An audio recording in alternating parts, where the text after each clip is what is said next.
जय हिंद दोस्तों। सबसे कॉमन सवाल ये रहता है कि बैंक अकाउंट जो है वो कितने दिनों बाद ऑटोमेटिक बैंक के द्वारा बंद कर दिया जाता है। जैसे बहुत सारे लोग ये कहते हैं कि मैं 2 साल से किसी अकाउंट को यूज नहीं कर रहा हूँ किसी भी प्रकार से। कोई बोलते हैं 3 साल से यूज नहीं कर रहा हूँ, कोई बोलते हैं 1 साल से यूज नहीं कर रहा हूँ, कोई बोलते हैं 7 साल से यूज नहीं कर रहा हूँ। तो क्या बैंक उस अकाउंट को बंद कर देता है? क्या वो अकाउंट को फिर से जारी करवा सकते हैं? जो मेरा अकाउंट नंबर है मैं उसको 5 साल बाद, 2 साल बाद, 4 साल बाद मैं उसे फिर से ओपन करवाना चाहूँ तो क्या करवा सकता हूँ? पूर्ण रूप से बैंक कब उस अकाउंट को बंद कर देता है जो दोबारा उसे नहीं चालू किया जा सके? इसके अलावा दूसरा सबसे ज्यादा यह सवाल होता है कि बैंक अकाउंट जो आजकल लोग फ्रीज हो रहे हैं, मतलब रोक लगा दिया जाता है बैंक की तरफ से कि इसमें पैसा इसका नहीं निकाल सकते हैं आप, इसको फ्रीज कर दिया गया है। आपको कुछ प्रोसेस का सामना करना पड़ेगा, उसके बाद ही आप इसमें से लेन देन कर सकते हैं। तो क्यों होता है ये फ्रीज? आम नागरिकों का भी आजकल बैंक के द्वारा खाते को फ्रीज कर दिया जा रहा है।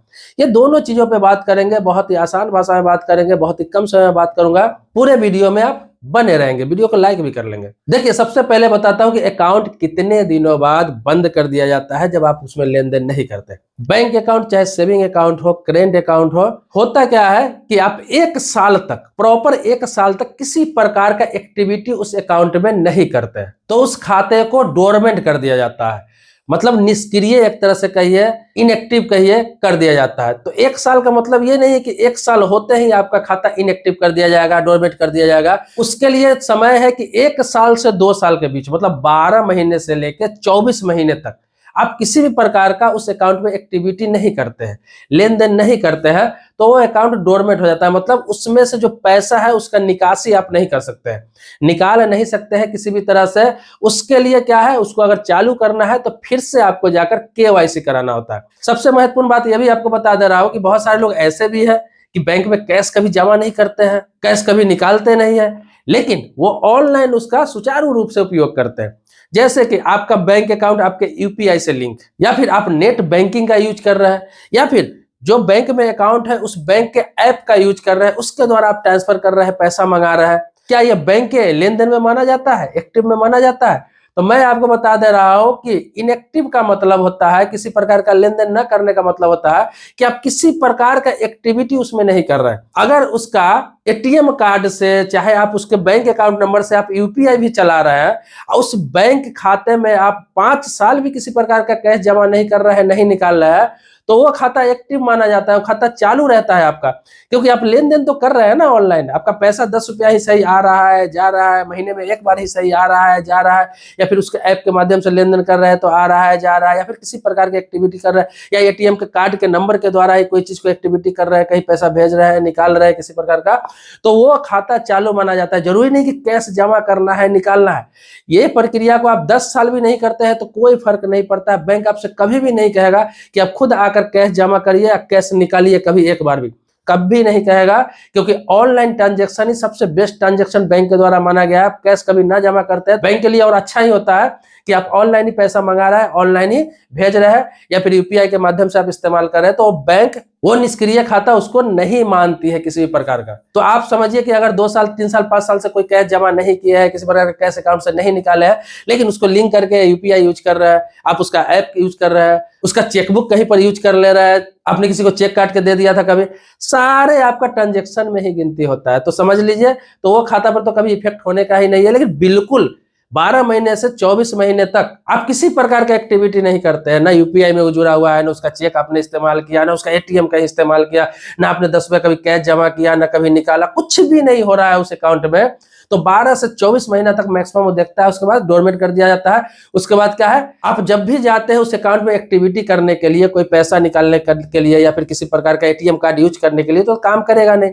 तो फिर क्या होता है, नए सिरे से उस अकाउंट को चालू करना चाहते हैं तो आपको केवाईसी कराना होता है। आप बैंक में जाते हैं, केवाईसी नॉर्मल चीज है, नो योर कस्टमर, हर कोई जानता है। एक फॉर्मेट मिलता है बैंक में, वहां क्या है, आपको एक पासपोर्ट साइज फोटो लेकर जाना पड़ता है, वहां पे लगाना है, सारी डिटेल्स भरना है, और जैसे फिर से अकाउंट खोलते हैं उसी प्रकार से फिर से डॉक्यूमेंट्स आपको देना है, आधार कार्ड का कॉपी देना है, पैन कार्ड का कॉपी देना है, और फिर वहां पे सबमिट करते हैं। तो फिर क्या है, वो अप्रूव कर देते हैं, 12 से 24 घंटे के अंदर में अप्रूव कर देते हैं, फिर खाता आपका चालू हो जाता है, किसी प्रकार की कोई दिक्कत नहीं होती है। किसी बैंक में हाथों हाथ चालू कर दिया जाता है 10 मिनट में। अब आपको बता दूं कि इससे अधिक दिनों तक लेन देन नहीं करते तो क्या होता है, तो 3 साल तक लेन देन नहीं करते, 3 साल तक रेगुलर लेन देन नहीं करते हैं, तो फिर उस खाते को फ्रीज कर दिया जाता है। तो वो खाता फ्रीज हो जाता है, मतलब कि उसमें न पैसा डाल सकते हैं न ही पैसा निकाल सकते हैं। डोरमेट में तो जैसे पैसा कहीं से आ जाता है, ऑनलाइन आ सकता है, कोई जमा कर देता है, लेकिन निकाल नहीं सकते। फ्रीज में क्या है कि न डाल सकते हैं न ही निकाल सकते हैं। तो 3 साल बाद कोई एक्टिविटी नहीं है तो खाते को फ्रीज कर दिया जाता है। लेकिन यह भी नहीं है कि उस खाते को फिर से चालू आप नहीं कर सकते, वो बंद नहीं होता है, फिर भी वो खाता रहता है बैंक के पास, लेकिन फ्रीज हो जाता है जब तक कि आप बैंक में फिर खुद जाकर, अगर उस खाते की जरूरत है, कभी लगता है उस खाते का इस्तेमाल करना चाहिए, तो क्या है उस पर पैसा भी फ्रीज हो जाता है, पैसे को भी नहीं निकाल सकते। तो 3 साल बाद अगर आप जाते हैं, 3 साल के बाद चौथा साल में, 5वां साल में, या फिर 3 साल के थोड़ी दिन बाद ही जाते हैं, तो फिर से वही प्रोसेस होगा।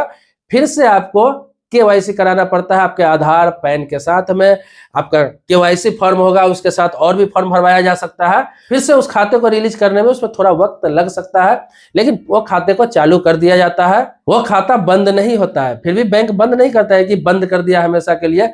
फ्रीज भी है तो उसको आप चालू करवा सकते हैं। जो कारण आपको है वो कारण बताना पड़ेगा कि किस कारण से आप ये 3 सालों से इन खाता का इस्तेमाल नहीं कर रहे थे, अब क्यों करना चाह रहे हैं, कारण वगैरह लिखना होता है, वो आप बताएंगे, फिर चालू हो जाता है लिखित रूप से। अब आते हैं तो बैंक बंद कब करती है खाता को, तो खाता बंद होता है 10 साल के बाद। जैसे 10 साल बिल्कुल लेने डोरमेट हुआ, पहले फ्रीज हो गया, फिर भी आप उसको कोई मतलब नहीं, उस खाते से कुछ लेना देना नहीं है, 10 सालों तक आपने कुछ किया ही नहीं उस खाते में। तो 10 साल के बाद क्या होता है कि बैंक आपको मेल जो रहेगा, उसमें मेल है, उसमें एक मेल भेज देता है, या फिर आपका एड्रेस प्रॉपर जो है, जो उसमें डाले हुए हैं, चाहे जहां का एड्रेस हो, उस एड्रेस पर आपको एक नोटिस भेज देता है, मतलब एक नोटिफिकेशन देता है कि आपका खाता को बंद कर दिया जा रहा है, क्योंकि 10 साल से कोई लेन देन नहीं हो रहा है। और उसके बाद क्या है, उस खाते को बंद कर दिया जाता है। अब वो नोटिस आपको मिले ना मिले, आप मेल पढ़े ना पढ़े, उससे कोई मतलब नहीं है, उस खाते को बंद कर दिया जाता है। अगर उसमें राशि है तो फिर वो आरबीआई को सुपुर्द कर दिया जाता है। आरबीआई का जो वेलफेयर है उसमें पैसे को डाल दिया जाता है।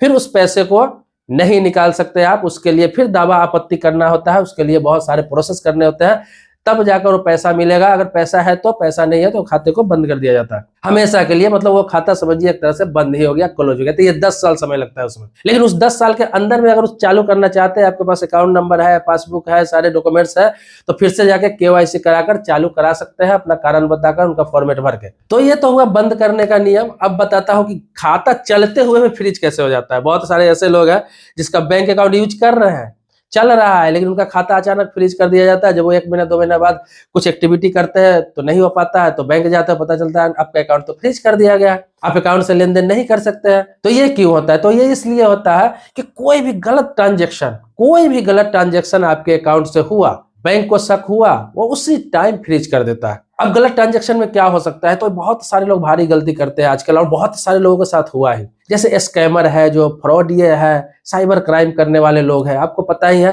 कि वो लोग दूसरे का अकाउंट इस्तेमाल करते हैं।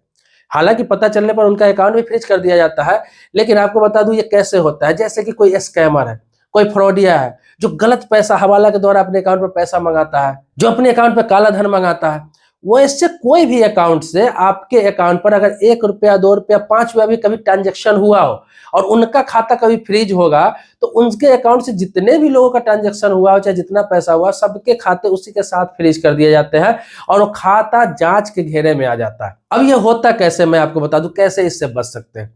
देखिए, खास तौर पर तो ऐसे बहुत कम ही होते हैं जो उसमें शामिल होते हैं तो उनका खाता फ्रीज होता है, या फिर लालच में अपने खाता दे दिए होते हैं, या फिर लालच में पैसे कहीं से मंगा लेते हैं अनजान लोगों से, तो उन लोगों के साथ होता है। लेकिन आप लोग ऐसा नहीं करते हैं।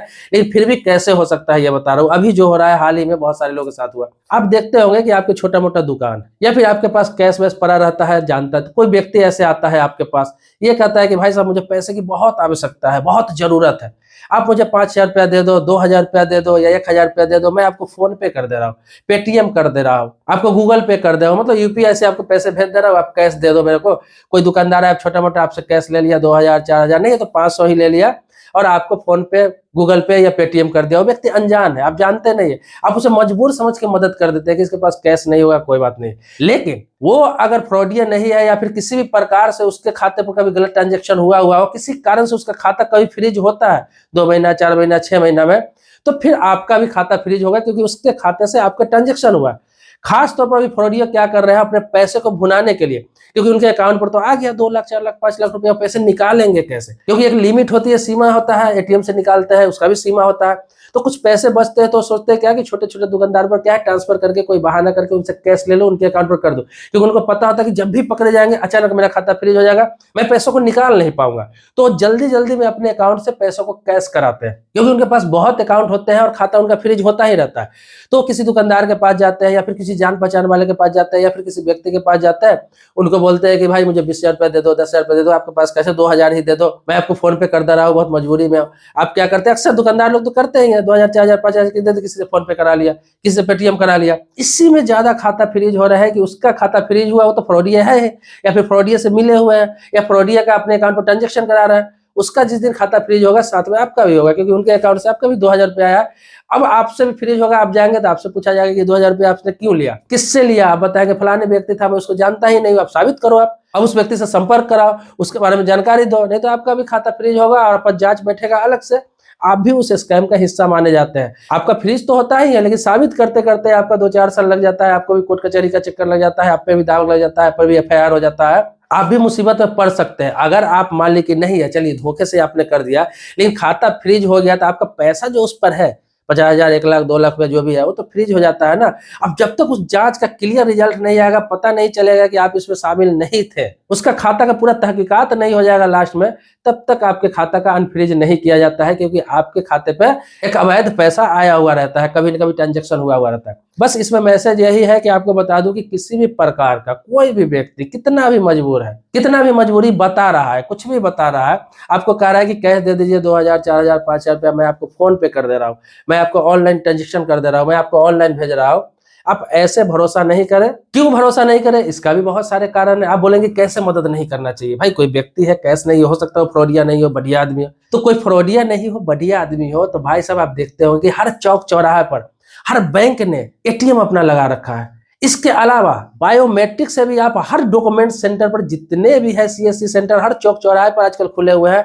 अगर आपके पास अकाउंट है तो आप बायोमेट्रिक देकर आधार वेरिफिकेशन करा के आप 2,000 रुपए कैश उसी टाइम निकाल सकते हैं, कहीं से भी ले सकते हैं कैश। अब इतने साधन होने के बावजूद सारे जगह डॉक्यूमेंट सेंटर खुले हुए हैं, बायोमेट्रिक सेंटर खुले हुए हैं, जगह जगह पे एटीएम लगा हुआ है, इसके बाद भी कोई व्यक्ति आपसे 10,000 5,000 आपसे अनजान व्यक्ति प्रेशर कर रहा है आपसे मांगने के लिए, तो दाल में काला हो सकता है, इस पर शक करना जरूरी है और हर जगह हेल्प करना, आप मुसीबत में ही पड़ सकते हैं।